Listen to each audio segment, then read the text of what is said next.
Switek. 3 décembre 1984, une usine de pesticides explose en Inde. C'est la catastrophe de Bhopal, des milliers de morts, une catastrophe dont les images ont fait le tour du monde. Bonjour Danny Cohn-Bendit. Bonjour Maxime. Danny, vous êtes justement en Inde et vous êtes retourné à Bhopal.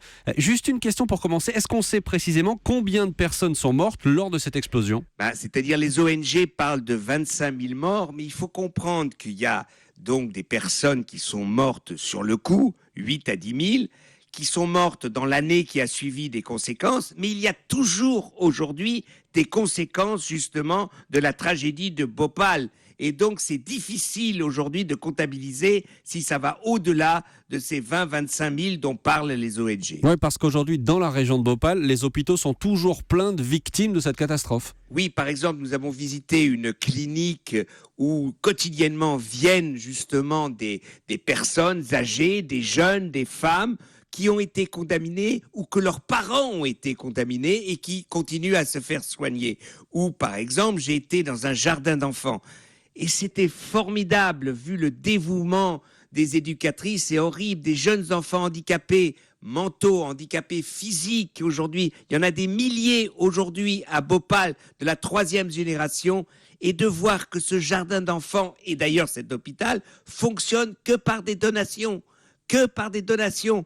L'État ne les soutient pas, l'État indien.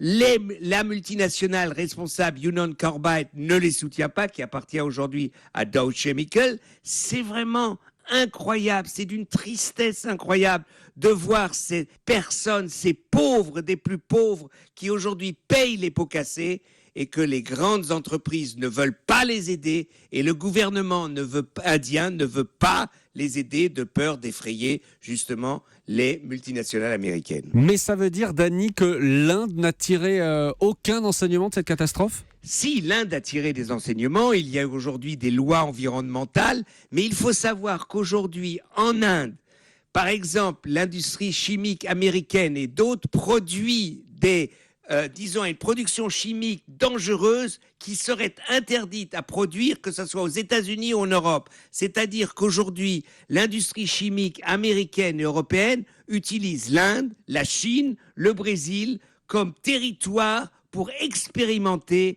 des productions on ne peut plus hasardeuses. C'est ça qui est terrible, même s'il y a des progrès dans la législation environnementale. Le souvenir de Bhopal ce matin dans l'humeur de Danny sur Europe 1. Merci Danny, à demain. À demain Maxime, ciao ciao.